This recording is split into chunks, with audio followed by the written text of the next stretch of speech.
राधे राधे। जय श्री कृष्ण।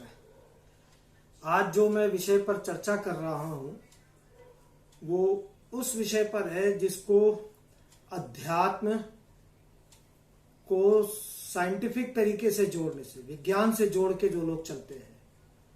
बहुत से लोग अध्यात्म के रास्ते में रहते हैं परंतु अध्यात्म की खोज करते हैं वो आधुनिक विज्ञान से। जैसे कि उन्होंने ऋषि मुनियों के द्वारा पारा को सोना में बदलने के बारे में सुना, तो विज्ञान के द्वारा उन्होंने ये चीज निष्कर्ष निकाला कि एक इलेक्ट्रॉन, अगर एक इलेक्ट्रॉन उसमें जोड़ दिया जाता है पारा में तो वो सोना बन जाता है, लेकिन वो क्षणिक बनता है, फिर वापस वो जो है परिवर्तन हो जाता है। फिर विज्ञान ने क्या किया, प्रोटॉन को हटाने की कोशिश की गई और अभी भी रिसर्च चल रहा है कि हम जो है इस इंटेलिजेंट पार्टिकल, ये जो इलेक्ट्रॉन, प्रोटॉन, न्यूट्रॉन है, ये सब इंटेलिजेंट पार्टिकल है, कैसे हम इसमें परिवर्तन करें और पृथ्वी में इतनी ज्यादा तादाद में पारा है, उस पारा को सोने में कन्वर्ट कर लेंगे। बहुत बड़ी बड़ी मशीनें बनाई गई है, बहुत बड़ी बड़ी मशीनें बनाई गई है। उसमें इलेक्ट्रॉन को शूट किया जाता है, प्रोटॉन को भी शूट किया जाता है और उसको करने में यह भी निष्कर्ष निकला है कि ये जो पार्टिकल है इलेक्ट्रॉन, प्रोटॉन, न्यूट्रॉन, जो हमारे ऋषि मुनियों ने बताया है, ये बिल्कुल वैसे ही काफी कुछ मेल भी खा रहे हैं। एक एटम, एक अणु जो होता है एटम, जब उसकी संरचना देखी गई है तो उसमें 3 पार्टिकल है, प्रोटॉन, न्यूट्रॉन और इलेक्ट्रॉन चारों तरफ उसके परिक्रमा करते रहते हैं। इलेक्ट्रॉन की परिक्रमा, इलेक्ट्रॉन की संख्या बढ़ती घटती है और न्यूट्रॉन, प्रोटॉन जो है वो अर्धनारीश्वर के रूप में उन्होंने उसको जोड़ने की कोशिश की है, एक प्लस में एक न्यूट्रल माइनस। जो स्त्री की शक्ति है और जो पुरुष की शक्ति है, जो अर्धनारीश्वर का जो रूप है, वो कहीं ना कहीं जो है ऋषि मुनि ने समझाने के लिए, जो उनके पास ज्ञान था, उन्होंने अपने ज्ञान को लोगों को समझाने के लिए जो उन्होंने प्रयास किया वो उन्होंने इसी तरीके से किया। हमारे शरीर की भी संरचना कई कोशिकाओं के द्वारा बनी हुई है। हर कोशिकाओं में एक जनरेटर है ऊर्जा बनाने का। साइंस के हिसाब से उसको माइटोकॉन्ड्रिया कहते हैं, जो ग्लूकोज को लेकर के ऊर्जा बनाता है। और ये जो शरीर बना हुआ है इसमें कई बिलियन सेल्स है जो एक साथ समूह बन करके काम करते हैं। हम भी जो ध्यान में बैठ करके जो कोशिश करते हैं वो कुछ नहीं, वो सिर्फ एक कोलाइडर, जो आज के साइंस में जो बना है कोलाइडर, जिसमें कि एक एक इलेक्ट्रॉन को शूट करना, एटॉमिक स्ट्रक्चर को चेंज करने की कोशिश करना।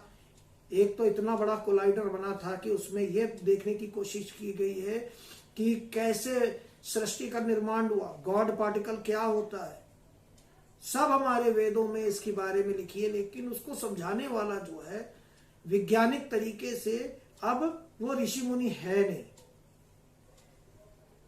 अगर आप भी ध्यान की मुद्रा में बैठ जाए तो क्या करते हैं, ये जितनी भी कोशिकाओं से ऊर्जा बनती है उस ऊर्जा को चैनलाइज कर देते, एक जगह कर देते। मतलब हमारी ऊर्जा खर्च होती है, जैसे मैं बात कर रहा हूं तो ऊर्जा खर्च होती है, दिमाग कहीं लगाता हूं तो ऊर्जा खर्च होती है, दौड़ते भागते खाते पीते ऊर्जा खत्म होती रहती है, ऊर्जा बनती है और उसका इस्तेमाल होता रहता है।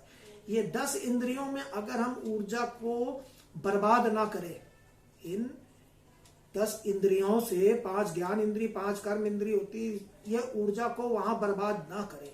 और ध्यान की मुद्रा का मतलब इन सारी ऊर्जाओं का संचालन अपनी इच्छा अनुसार एक कर दे। तो ये भी एक कोलाइडर है, ये शूट करता है।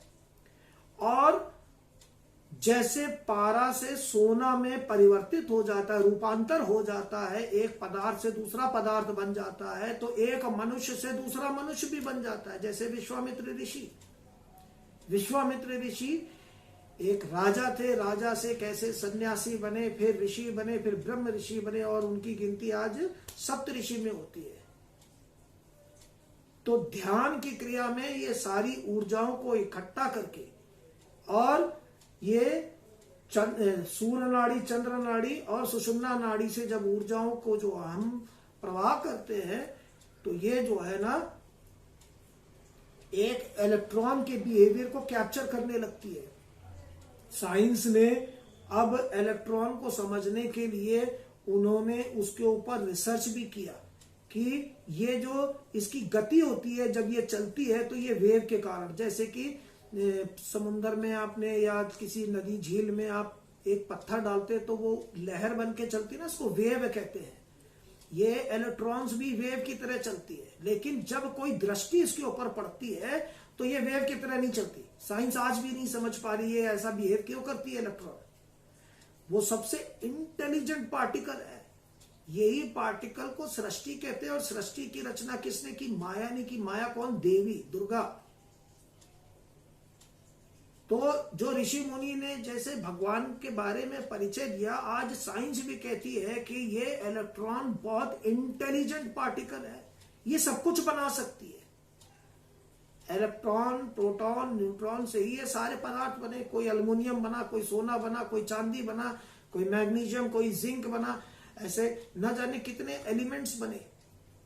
ये हमारे इस ब्रह्मांड में और भी एलिमेंट हो सकते हैं, लेकिन जितने एलिमेंट पृथ्वी में मिले हैं, उन एलिमेंट से जो ज्ञान प्राप्त साइंस कर रही है, उसमें उन्होंने यही निष्कर्ष निकाला है कि ये जो इलेक्ट्रॉन है ये बहुत इंटेलिजेंट पार्टिकल है, बहुत इंटेलिजेंट है।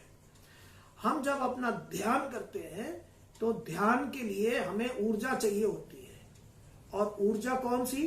जो सात्विक भोजन का हो, किसी जानवर को मार के उसके मांस को पका के, या सड़े हुए फलों का या सड़े हुए अनाज से मदिरा जो बने उसको प्राप्त करके जो ऊर्जा मिलती है, उस ऊर्जा से आप पशु की तरह व्यवहार कर सकते हैं। लेकिन इंटेलिजेंट पार्टिकल को अगर आप पकड़ना चाहते हैं तो सात्विक आहार करना बहुत जरूरी है। सात्विक आहार से जो खाते हैं वही तो जाकर के सेल्स उसको ऊर्जा में परिवर्तित करती है। ये चीज हम अपने हाथ में भी देख सकते हैं कि कौन सा व्यक्ति ये चीज करने में सक्षम है। क्या वाकई वो ईश्वर को यानी सृष्टि को परिवर्तित करने की क्षमता रखता है कि नहीं, या वो असुरी शक्ति को लेकर के बैठा हुआ है और चोला पहना है साधुओं का। ये मध्यमा उंगली जहां शनि को देखते हैं, यहां पर कोई ऐसे रिंग जैसे वलय बन जाए, कोई अगर इस शनि के पर्वत पे ऐसे वलय बन जाए, उनको अपनी ऊर्जा को संचालित करना आता है, मतलब 10 इंद्रियों का भोग उनको पसंद नहीं है।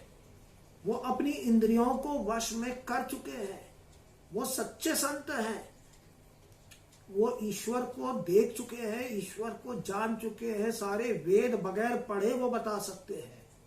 उनके लिए कोई चीज मुश्किल नहीं है, सृष्टि में कोई भी चीज बदल सकते हैं। आप जो मांगेंगे वो दे सकते, परिवर्तित कर सकते हैं। वो ईश्वर तुल्य है, वही सृष्टि है। तो बहुत सारे संत हैं जो ना वो सुट्टा लगाते हुए मिलेंगे, ना वो भांग खाते हुए मिलेंगे। उनका आहार जो है बहुत फलों पे ही होता है, मेवा फल खाते, सात्विक आहार होता है, जल भी उनका निर्मल होता है। तो मैं आप लोगों को यही बताता हूं कि अगर आप इंटेलिजेंट पार्टिकल को ढूंढना चाहते हैं, ध्यान मुद्रा में बैठना चाहते हैं, अपने आप को समझना चाहते हैं, क्योंकि गिन के सांसें मिली है, चाहे भोग करके मर जाओ या कुछ प्राप्त करके मर जाओ, ये आपकी इच्छा के ऊपर है। आप अपना परिवर्तन, रूपांतर कर सकते हैं, और कितना कितना रूपांतर हो रहा है, कितनी कितनी पूजा आपकी सफलता हो रही है, वो इस शनि पर्वत में वलय को द्वारा पहचान भी किया जा सकता है। आप भी अपनी हथेली में देखें। राधे राधे, जय श्री कृष्ण।